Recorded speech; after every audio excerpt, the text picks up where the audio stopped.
Wheelchair-bound Billionaire looked down on all the maids, until one of them changed his life. Richard Blackwell took out his anger on the most vulnerable people in his Beverly Hills mansion, firing maids like someone discarding used paper. Every week a new employee would leave the property in tears, carrying her few belongings in a plastic bag while he watched from the window of his second-floor office. It was on a Tuesday morning that everything changed.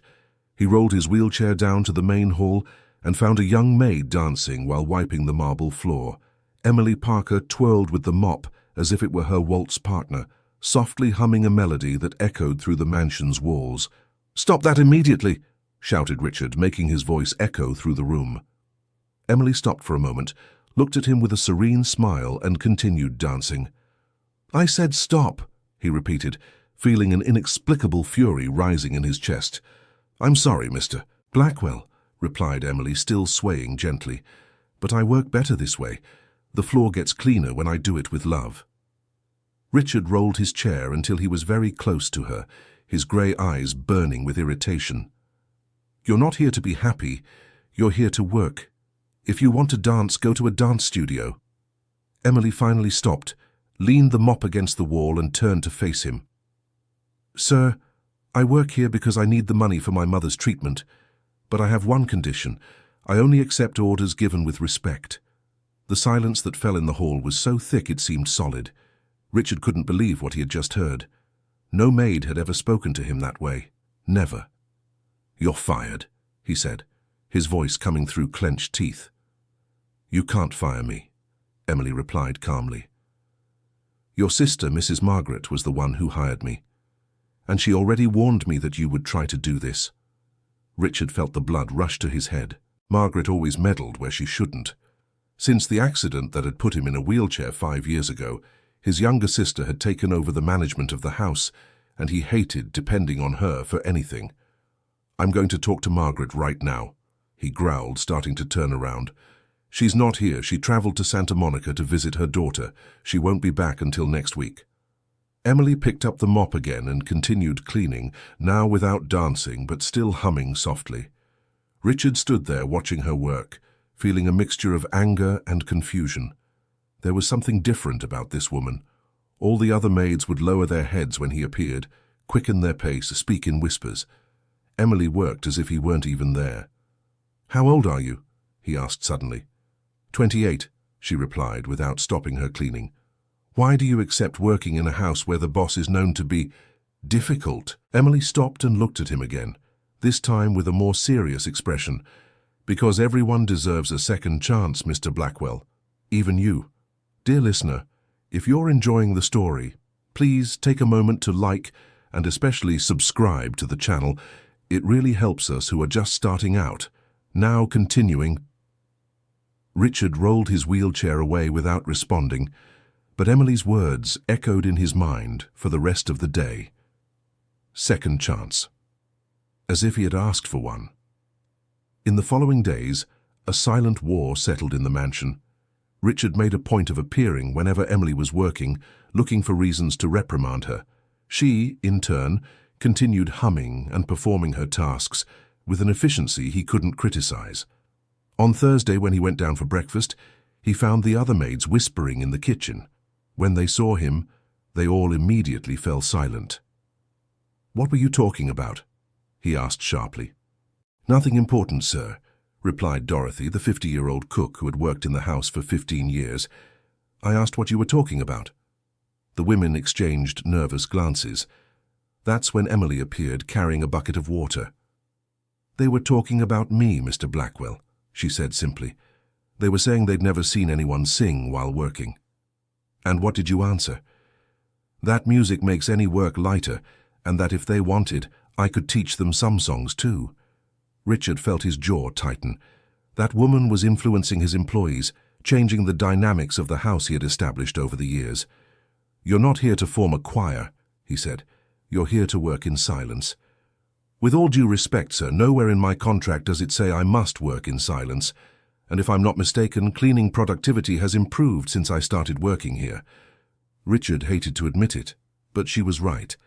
The house had never been so clean and organized. On Friday, Margaret called from Santa Monica. saying she would extend her trip for a few more days. Richard took advantage of his sister's absence to observe Emily more closely, trying to find some flaw in her work. That's when he witnessed a scene that left him disturbed. Emily was cleaning the bookshelf when she knocked over an old picture frame. The glass shattered on the wooden floor. Instead of trying to hide or lie about the accident, she went straight to his office. "Mr. Blackwell, I accidentally broke a picture frame in the library. I'll replace it with my own money." Richard wheeled himself to the library to assess the damage. The destroyed frame held a photo of him with his late wife, Catherine, taken during a trip to Rome 20 years ago. It was one of the few photos he hadn't put away after her death. "This picture frame is priceless," he said, feeling a tightness in his chest. "I know, sir. That's why I'll look for an identical one or the closest possible. And I'll have the photo restored if it was damaged." Richard watched Emily carefully pick up the glass shards, taking care not to scratch the photograph. There were tears in her eyes. "Why are you crying?" he asked, genuinely confused. "Because I know what it's like to lose someone you love," she replied without stopping her cleanup. "And I know every photo is a precious memory." "You lost someone?" Emily paused, still kneeling on the floor. "My father, 3 years ago. He was also in a wheelchair during the last months of his life." Richard felt something stir in his chest, a sensation he had buried long ago. "What did he started to ask, but stopped himself. He didn't want to show interest. "Work accident," Emily answered, standing up with the shards in her hand. "He was an electrician, fell from a pole. The doctors said he would never walk again, but he never lost his good humor. He said he had 2 legs that worked perfectly well. They were just made of metal and rubber." Richard didn't know how to respond. Emily left the library quietly, carrying the broken pieces. That night, he stayed up late thinking about their conversation. There was something about how Emily spoke of her father that both bothered and touched him. She spoke of him with affection, with longing, but without bitterness. On Saturday morning, when he came down for breakfast, he found Emily arranging fresh flowers in the living room vase, red roses she had bought with her own money. "Who told you to buy flowers?" he asked. "No one, but the house was too dark, too sad. Flowers bring life." "I like the house dark and sad." Emily looked at him with an expression he couldn't decipher. "Nobody likes living in darkness, Mr. Blackwell. We just get used to her." Over the weekend, Richard noticed subtle changes in the house. The curtains were more open, letting in natural light. The other maids seemed more cheerful, chatting quietly while they worked. Emily had brought a different energy to that environment he had shaped with his own bitterness. On Monday, when Margaret finally returned from Santa Monica, Richard was waiting for her in the living room. "We need to talk about this new maid," he said as soon as his sister entered. Margaret, a 55-year-old woman with graying hair and kind eyes, sighed and sat in the armchair across from him. "What did Emily do now?" She's changing everything. The other employees are different. The house is different." "Different how?" Richard hesitated. How could he explain that the house seemed more alive without sounding ridiculous? "She sings while she works, influences the others to do the same, buys flowers without permission, and on top of that she's disrespectful." Margaret chuckled softly. "Disrespectful? Emily is one of the most polite people I've ever met. She refuses to accept orders given harshly." "Maybe because she has self-respect," replied Margaret, staring intently at her brother. "Something you should admire, not criticize." "I want you to fire her." "I won't do that, Richard. Emily is the best employee we've ever had. The house has never been so well cared for." "Then I'll fire her myself." Margaret stood up, walking to the window. "You can't. The contract is with me, and she has a 3-month stability period. Besides, she told me you tried to fire her on the first day." Richard felt his hands clenching into fists. Margaret always found a way to protect the people he wanted to push away. "Why did you hire her without consulting me?" "Because you would have refused before even meeting her," answered Margaret, turning to face him. "And because it's time for you to learn to live with people who don't bow to your bitterness." "I'm not bitter. Richard, you fired 8 maids last year, all for trivial reasons. That's not normal. I have the right to demand quality in work, and Emily delivers quality. With a bonus you're not used to, she delivers happiness too. Richard rolled his chair away, ending the conversation. But Margaret's words kept echoing in his mind. That afternoon, he decided to observe Emily working without her noticing. He hid behind the slightly open dining room door and saw her cleaning the living room furniture. She didn't just wipe, she cared for each object as if it were special. She arranged the books by height, adjusted the paintings to be perfectly aligned, wiped an extra cloth on the photo frames. When it came to the photo frame she had broken on Friday, Emily stopped. Richard had put the picture in a simple, cheap frame that Margaret brought from Santa Monica. Emily took the photo out of the temporary frame, carefully cleaned the new glass and put the photograph back in place. Then she did something unexpected. She picked up the photo and looked at it for a few seconds, a melancholic smile on her face. "What a beautiful woman," she murmured softly. "They must have been very happy together." Richard felt his heart race. How did she know that was his wife? Emily put the photo back and continued cleaning, now humming a soft melody that Richard didn't recognize. But there was something familiar about that rhythm, something that stirred old memories. During dinner, Richard couldn't stop thinking about Emily's reaction to the photograph.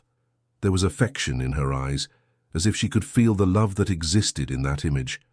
On Tuesday, Richard decided to test Emily. He intentionally left several objects out of place, books scattered, cushions thrown on the floor, important papers mixed with drafts.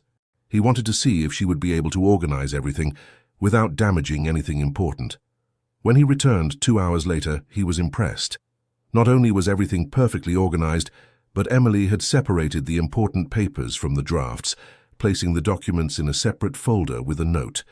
"Mr. Blackwell, I found these important documents mixed with other papers. I organized them in a folder so they wouldn't get lost."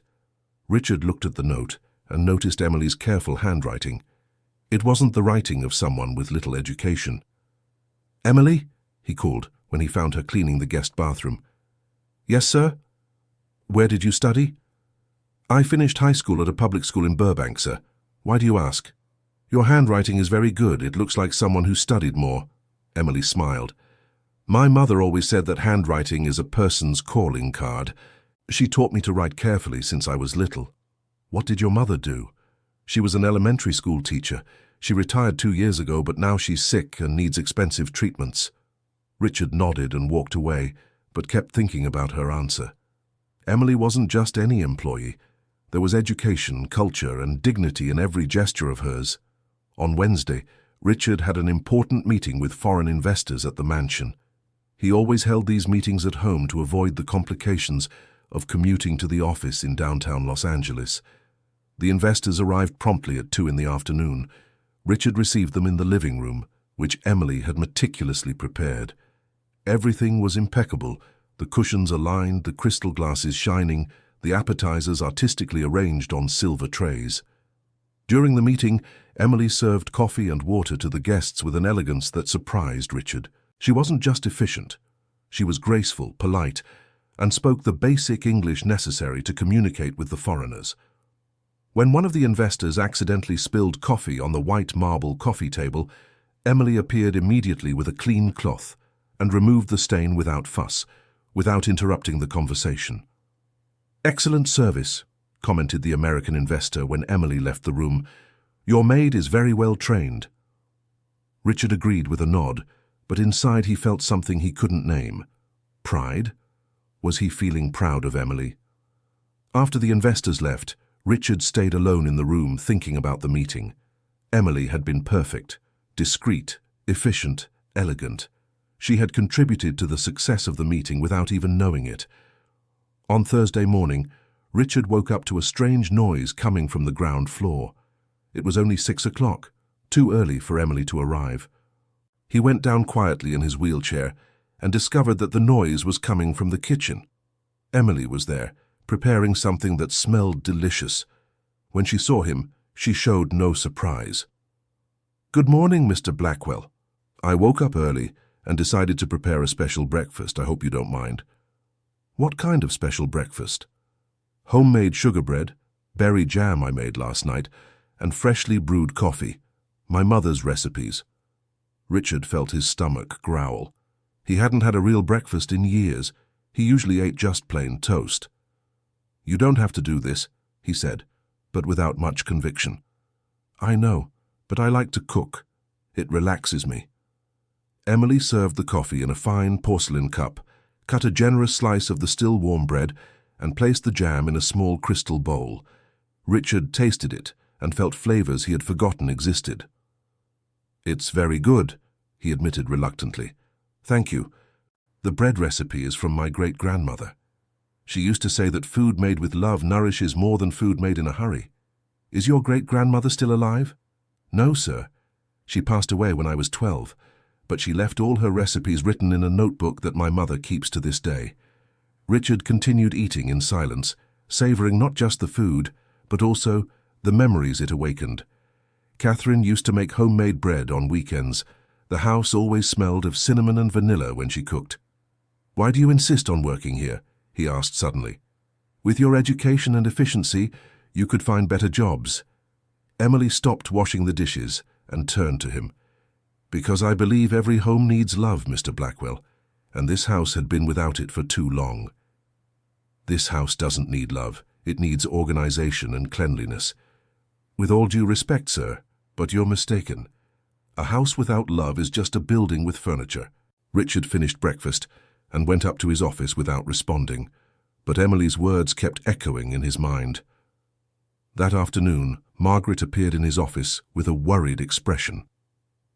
"Richard, we need to talk. If it's about Emily, I don't want to hear it." "It's about you," said Margaret, closing the door behind her. "I spoke with Dorothy this morning. She told me you had breakfast yesterday. A real breakfast." "So what?" "You haven't had a full breakfast in 5 years, since the accident." Richard looked away toward the window. He didn't like it when Margaret brought up those subjects. "Dorothy also told me you've been less harsh with the staff lately, that yesterday you even thanked her when she finished cleaning your office. Dorothy talks too much. Richard, you're changing, and that's good." "I'm not changing anything. I'm still the same person I've always been." Margaret approached his desk. "The same person who fired maids for any reason? The same person who never left the office except to eat?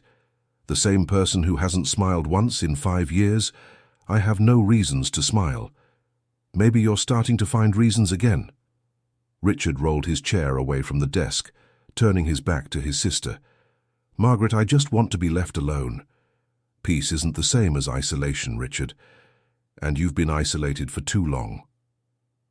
After Margaret left, Richard remained alone in his office trying to work, but he couldn't concentrate. His sister's words affected him more than he cared to admit. It was true that he had changed some small habits in recent weeks.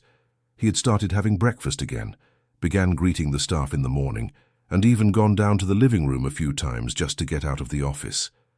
But all this had nothing to do with Emily. Or did it? On Friday, Richard had a surprise. When he went down for lunch, he found Emily in the living room playing the piano. She had her back to him and didn't notice his presence. The melody was soft and melancholic, something he didn't recognize immediately, but there was a familiarity in that music that made him stop to listen. Emily played with her eyes closed, completely absorbed in the music.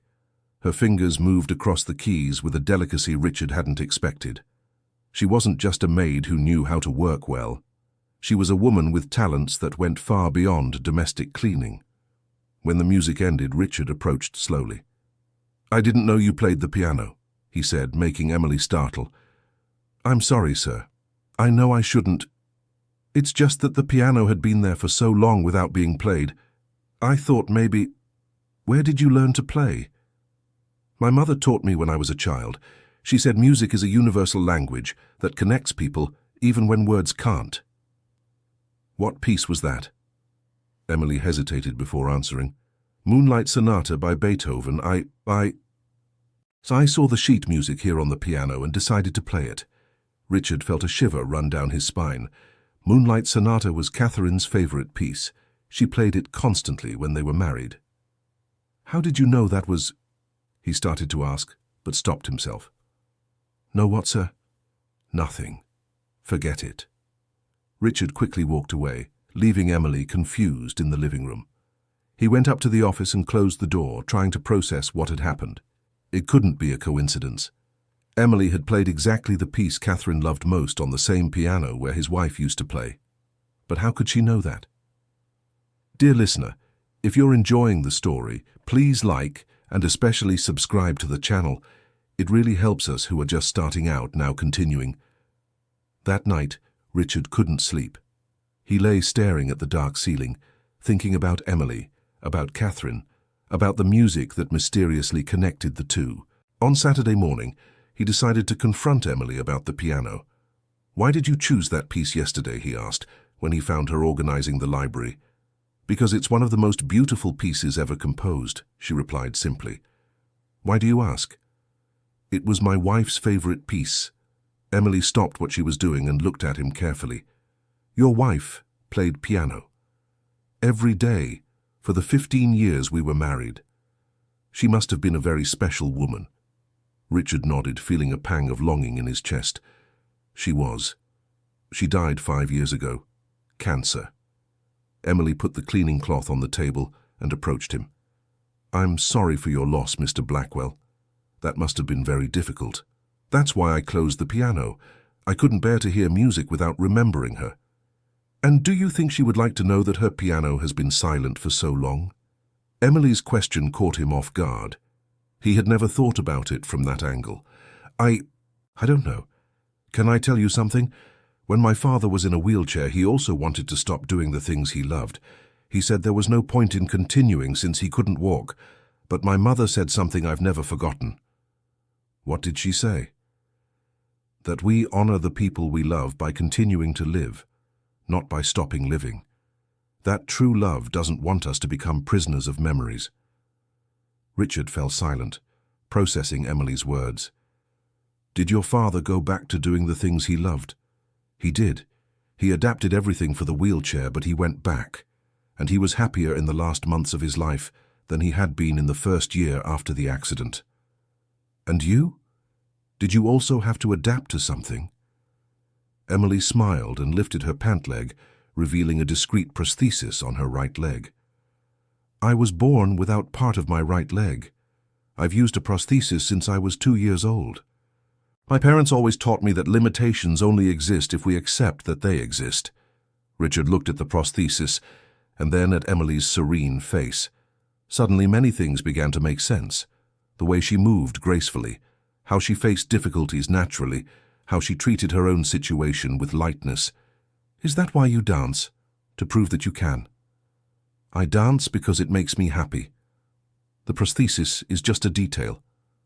It can't be easy." "It's not, but my father always said that life isn't about the cards we're dealt, but about how we play them." Richard nodded slowly. There was a wisdom in Emily's words that touched him deeply. "Can I ask a personal question?" said Emily. "Go ahead. Were you happy before the accident?" Richard thought for a moment before answering.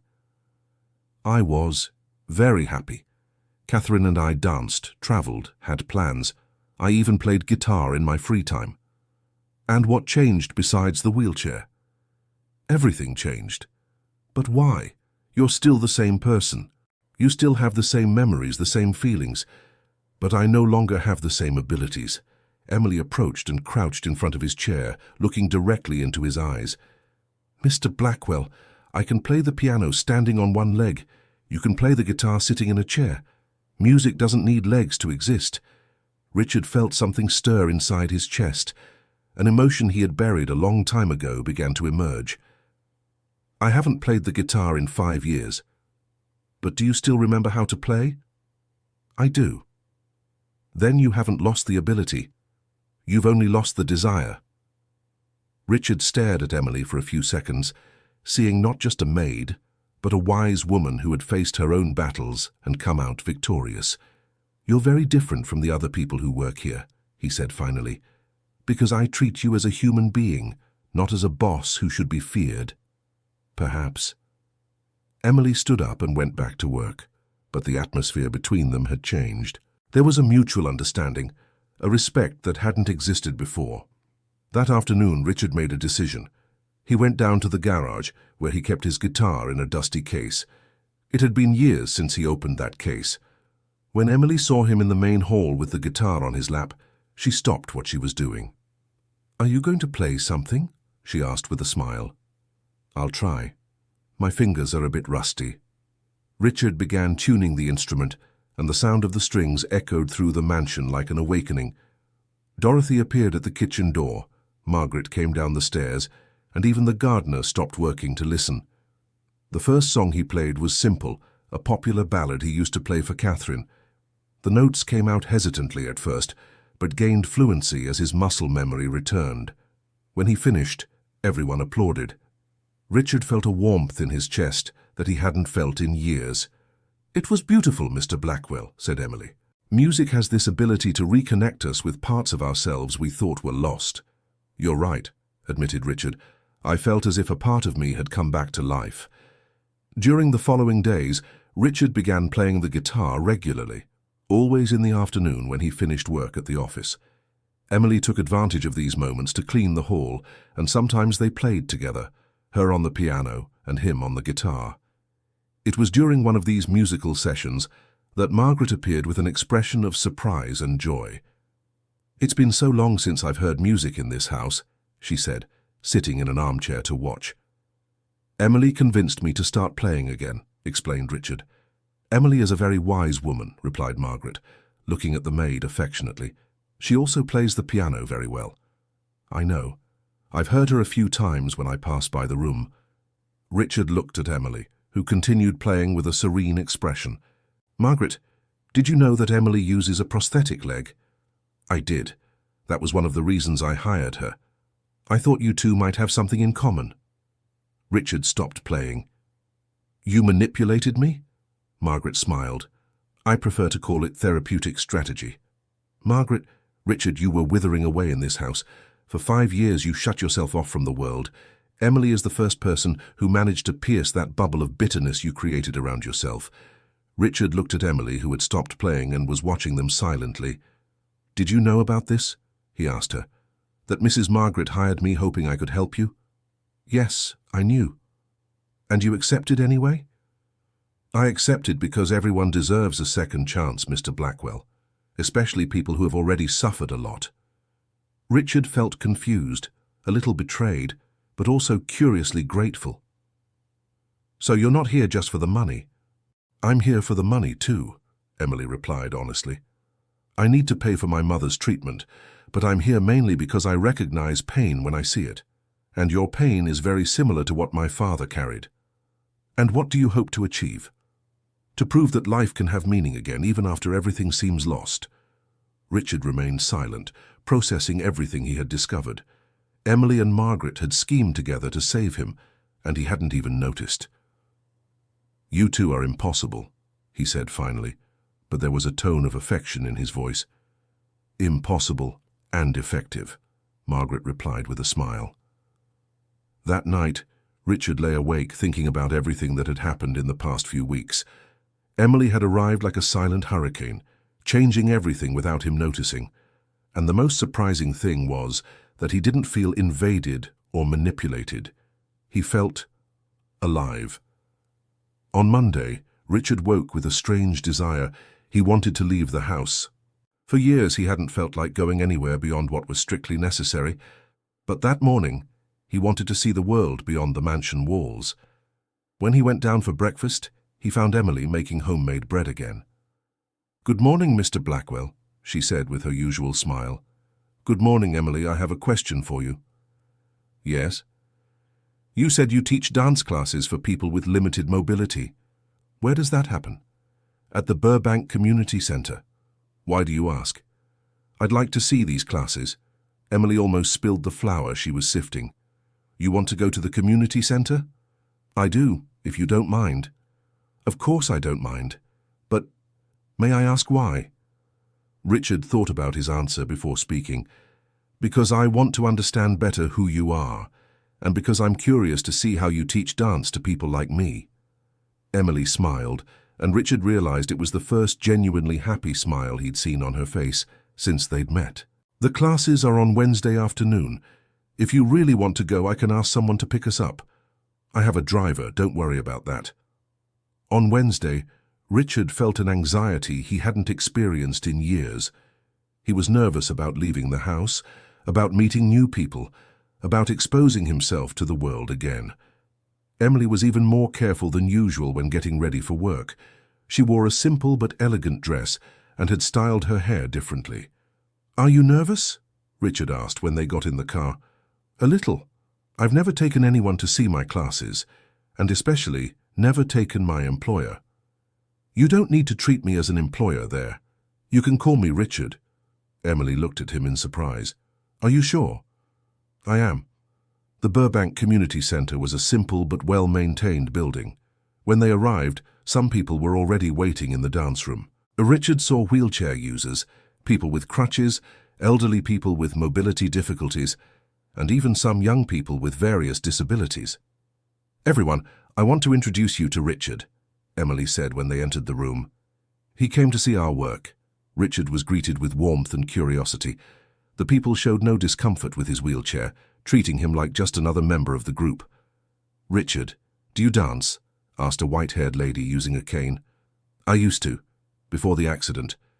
"Here you can dance again," she said with a smile. "Emily teaches us that dance isn't about the legs, it's about the heart."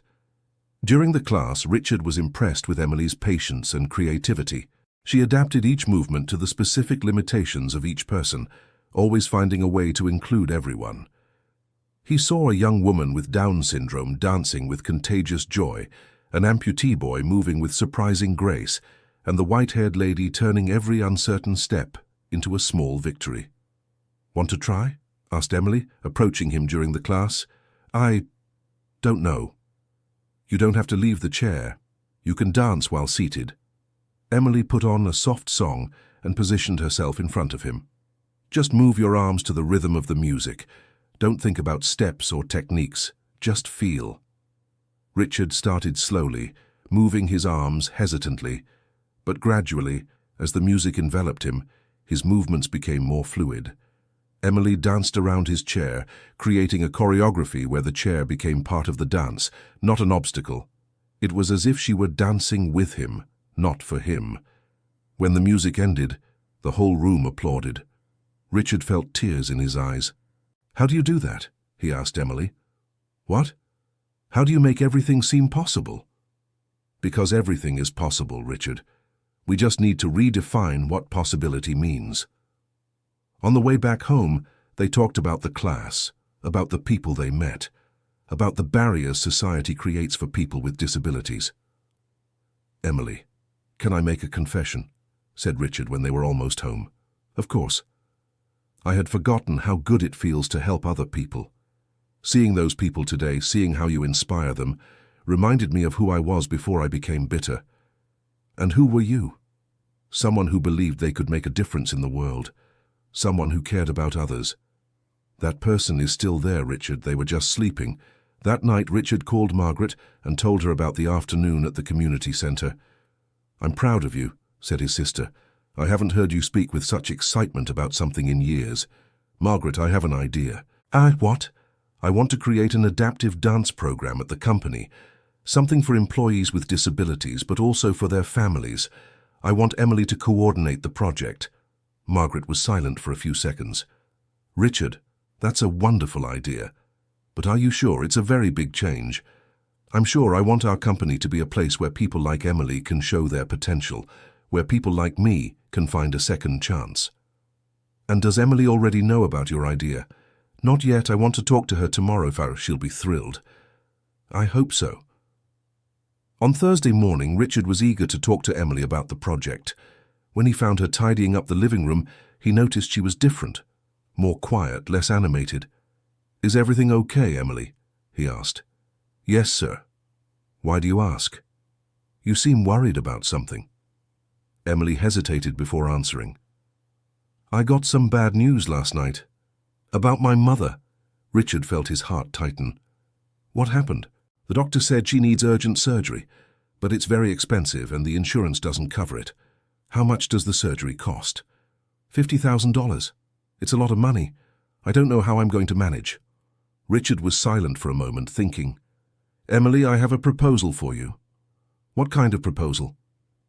I want to create an adaptive dance program at my company, a social project to help employees with disabilities and their families. I want you to coordinate this project. Emily looked at him in surprise. Me? But sir, You're one of the most capable people I've ever met. You have education, sensitivity, practical experience, and most importantly, you have the gift of making people believe in themselves. But I don't have specific academic training for this. Academic training can be acquired. What you have isn't taught in college. Emily sat in a nearby chair, as if she needed to process the information. How much would the salary be? $5,000 a month plus benefits, and an advance of $50,000 for your mother's surgery. Emily began to cry, not just a few tears, but a deep cry of relief and gratitude. Why are you doing this for me? She asked between sobs. Richard approached and offered her a handkerchief.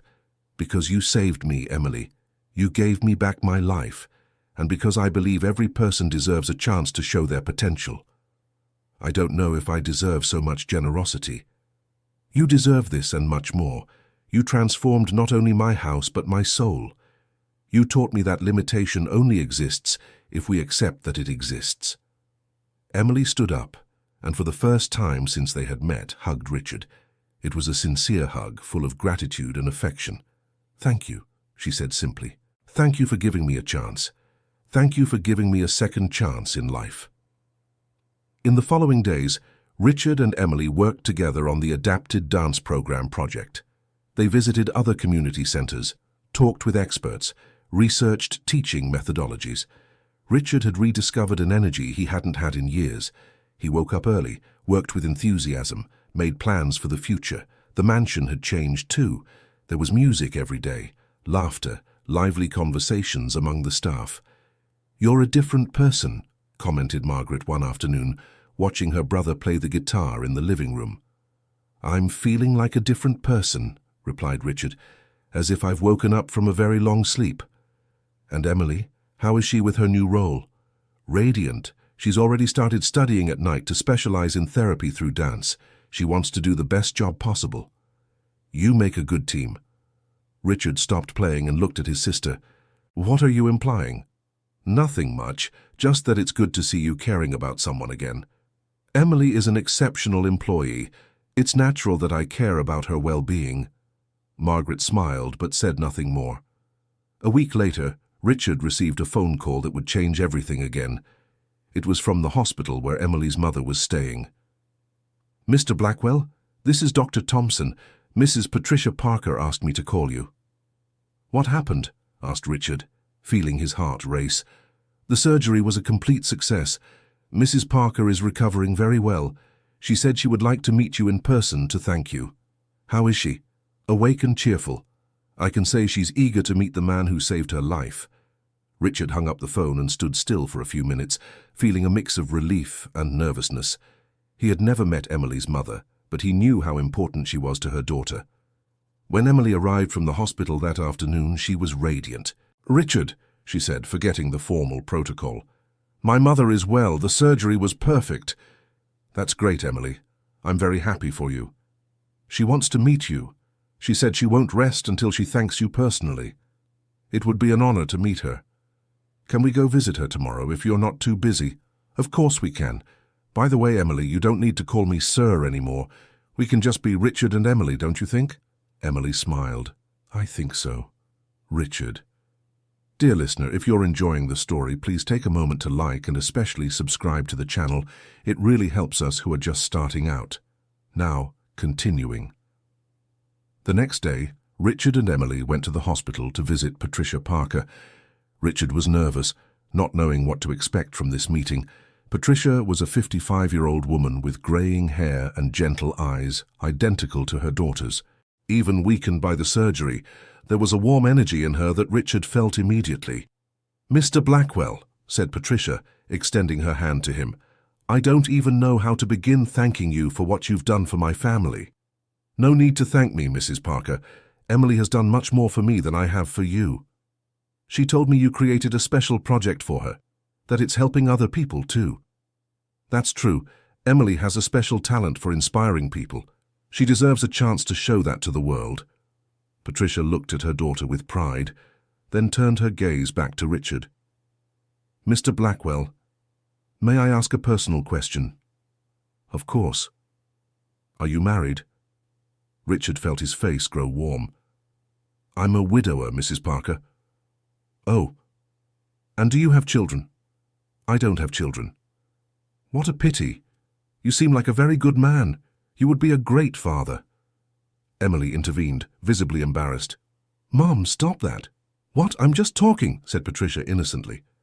Richard chuckled softly. There was something comforting about Patricia's maternal curiosity. "Mrs. Parker, how are you feeling?" "Much better, thank you. The doctors said I can go home in 2 weeks. I'm looking forward to cooking for Emily again." "Your daughter inherited your culinary talent. She makes exceptional homemade bread." "Oh, she's always been good in the kitchen. But it's in dance that she truly excels. She's been dancing since she was little. Even after the accident that caused her leg problem, she never stopped."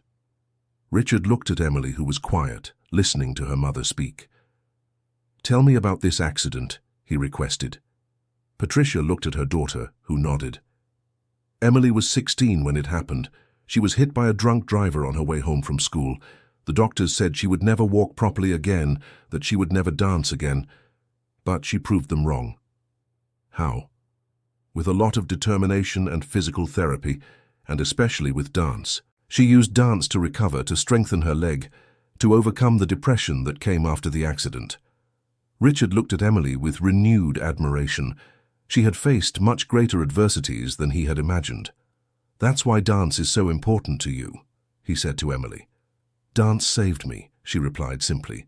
"It taught me that our body may be limited, but our spirit doesn't have to be."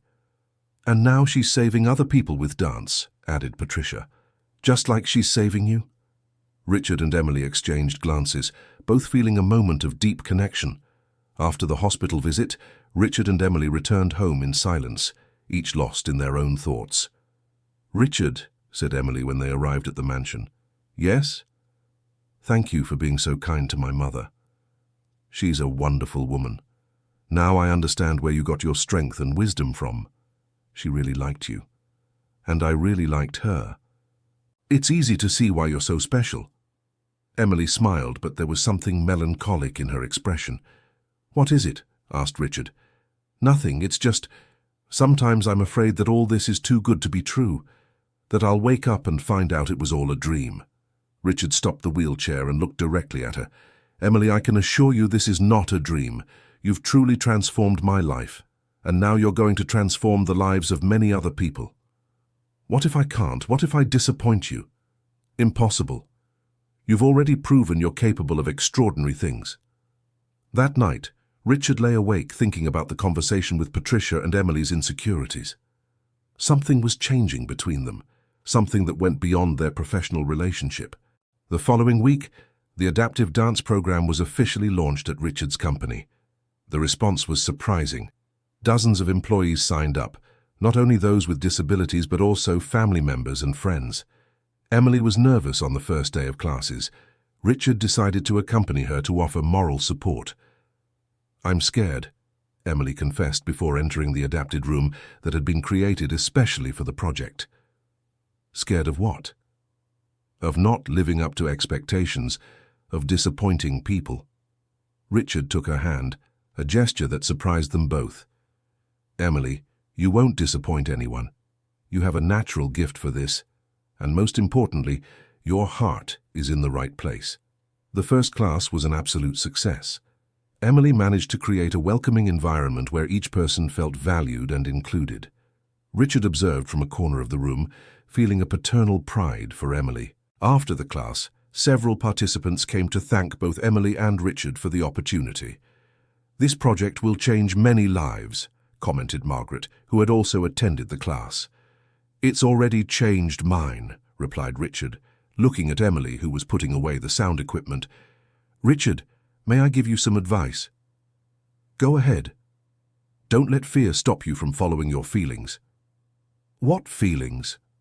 Margaret smiled and walked away without answering, leaving Richard confused. In the following weeks, the dance program grew exponentially. Emily hired 2 assistants, extended the operating hours, and even began receiving visitors from other companies interested in implementing similar projects. Richard watched everything closely, amazed by Emily's leadership ability. She had become a minor celebrity in the business world, being invited to give talks and interviews. "You're becoming famous," Richard joked one afternoon after a planning session. "It's strange. I never thought this could happen to me." "Why not? You're exceptional at what you do." Emily blushed slightly. "Richard, can I ask you something?" "Of course." "Don't you miss having a family? Having someone special in your life?" The question caught Richard off guard. "Sometimes, especially after Catherine died, but I've learned to live alone." "But living alone is different from being alone. You can be surrounded by people and still feel lonely." "That's true. And you? Do you miss having someone special?" "Yes. I always wanted to get married, have children, but I never found the right person, or maybe I never had the chance to look properly." They fell silent for a few moments, both reflecting on the conversation. "Emily, can I make a confession?" Richard finally said. "Go ahead." "I hadn't felt alive for 5 years, until you came into my life." Emily looked at him with an intensity he hadn't seen before. "Richard, let me finish. You taught me that it's possible to start over, even when we think we've lost everything. You taught me that limitations only exist if we accept that they exist. And most importantly, you taught me that love can take many forms." "What kind of love?" Richard hesitated before answering. "Love for life, love for music, love for the people we care about, and love for someone special." Emily felt her heart race. "Richard, are you saying that—" "I'm saying I've fallen in love with you, Emily, and I know it might seem crazy, that we're from different worlds, that we started as boss and employee, but feelings don't follow logic." Emily remained silent for a few seconds, processing the declaration. "I've fallen in love with you too," she finally said. "Since the first day when you tried to fire me and I saw the pain in your eyes. I saw a wounded man who needed someone to believe in him." Richard moved closer to her with his wheelchair. "Emily, would you be willing to build a life with me? A life where our differences complete us, where we can help other people together?" "Richard, I would build anything with you. You gave me a new life, a new career, hope for my mother.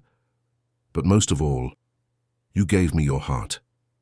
They kissed right there, in the company's adapted room, surrounded by the dance equipment that symbolized the new life they were building together. 3 months later, Richard and Emily married in a simple ceremony at the Beverly Hills mansion. The celebration was small but meaningful. Margaret, Patricia, who had fully recovered, the household staff, students from the dance program, and some business people who had become friends. The newlyweds' first dance was moving. Emily had created a special choreography where Richard's wheelchair became part of the dance, spinning and gliding across the hall in perfect harmony with her movements. "I never thought I could be this happy again," Richard told Emily during the dance. "I never thought I could change someone's life so much just by being myself," Emily replied. "You didn't just change my life. You saved me." "We saved each other, Richard. That's the power of true love." 1 year after the wedding, the adapted dance program had expanded to 5 different companies. Emily had become a national reference in therapeutic dance, published academic papers, and received awards for her social work. Richard rediscovered not only music and dance, but also his sense of purpose. He transformed part of the company into a foundation dedicated to including people with disabilities in the workforce. Patricia moved into a house at the back of the mansion, where she tended a small garden and cooked for the family she had gained. Margaret finally found peace seeing her brother happy again. One Sunday afternoon, as Richard played guitar in the living room and Emily danced to the music, Margaret commented, "You know you're going to inspire others, don't you?" "How so?" asked Emily, stopping her dance. "Your story. A bitter businessman who rediscovered the joy of living through a maid who danced while she worked. It's a story that needs to be told." "The best stories are those that show love can arise in the most unexpected places," said Richard. "And sometimes the person who comes to save us is the one we least expect," added Emily. "You've proven there are no barriers to true love," said Patricia, appearing at the living room door. "Not social, not physical, not age. We've proven that when two people complete each other, they can overcome any obstacle," Richard agreed. Emily approached Richard's chair and took his hand. "You know what amazes me most about our story," she said. "What?" "That you didn't have to leave your wheelchair to be happy. And I didn't have to stop dancing to love you. We just learned to dance together, each in our own way." "That's the most important lesson," said Richard. "That true love doesn't change who we are. It just allows us to be the best version of ourselves."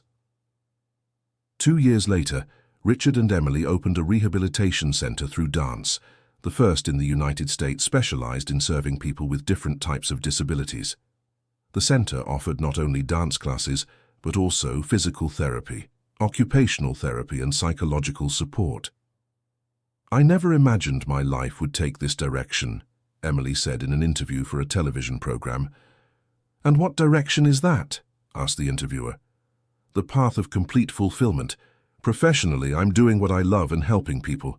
Personally, I've found the love of my life. Spiritually, I found my purpose." "And you, Mr. Richard, how do you feel about this transformation?" Richard, who was participating in the interview alongside his wife, smiled. "I feel like someone who's been given a second chance at life. Emily taught me that limitations only exist if we accept they exist. Today I dance, play music, run a company, manage a foundation, and am married to a wonderful woman. The wheelchair didn't limit me. I was the one who had limited myself." What advice would you give to people going through similar difficulties? Emily and Richard exchanged glances before answering. "It's never too late to start over," said Emily. "And that sometimes the greatest blessings in our lives come disguised as difficulties," added Richard. "Most importantly," continued Emily, "love can appear when we least expect it, and when it's real, it has the power to transform everything." "Our story proves that no matter where you are in life," concluded Richard, "it's always possible to write a new chapter." At the end of the interview, the host asked them to dance. Emily and Richard positioned themselves in the center of the studio, and when the music began, they created a dance where every movement was a declaration of love, where the wheelchair became an extension of the choreography, where physical limitations disappeared before the emotional connection. When the music ended, the entire studio was in tears. Richard and Emily had proven that true love not only overcomes obstacles, but transforms them into bridges to a fuller life. 5 years after meeting, Richard and Emily were in the mansion's ballroom, preparing the 5th anniversary party of the adapted dance program. Hundreds of people attended: former students, staff, family members, government officials, business people from across the country. "Look how many lives have been touched by our work," said Emily, observing the crowd. "By our love," corrected Richard. "The work was just the consequence." During the party, Richard gave an emotional speech. "5 years ago, I was a bitter man, closed off to the world, who had given up on living fully. Then appeared a young maid who danced while she worked, who refused to accept that my life was over, who saw possibilities where I only saw limitations." The audience listened in complete silence. "Emily didn't just change my life. She taught me that transformation is possible at any age, under any circumstances, that love can blossom in the most unexpected places, and that when two people come together with a common purpose, they can impact the world." Richard paused, looking at Emily, who stood beside him. "Today, 5 years later, we have a rehabilitation center that has served over 1,000 people. We have a business program that's been replicated in 15 states. We have a foundation that offers scholarships to young people with disabilities." The audience applauded enthusiastically. "But most importantly," continued Richard, "we have a love story that proves that the greatest victories in life aren't about what we achieve, but about how we transform our vulnerabilities into strengths, our limitations into opportunities for growth." Emily approached the microphone. When I met Richard, I saw a hurt man who had forgotten how to smile. Today, I see a man who smiles every day, who inspires thousands of people, who transformed his pain into fuel to help others. She took Richard's hand. Our story teaches that there are no limited people, only people who haven't yet discovered their infinite possibilities, and that true love is what helps us discover versions of ourselves we never knew existed. The party ended with a special performance. All the students from the dance program, together with Richard and Emily, performed a choreography where each person contributed with their own abilities and limitations, creating something beautiful and unique.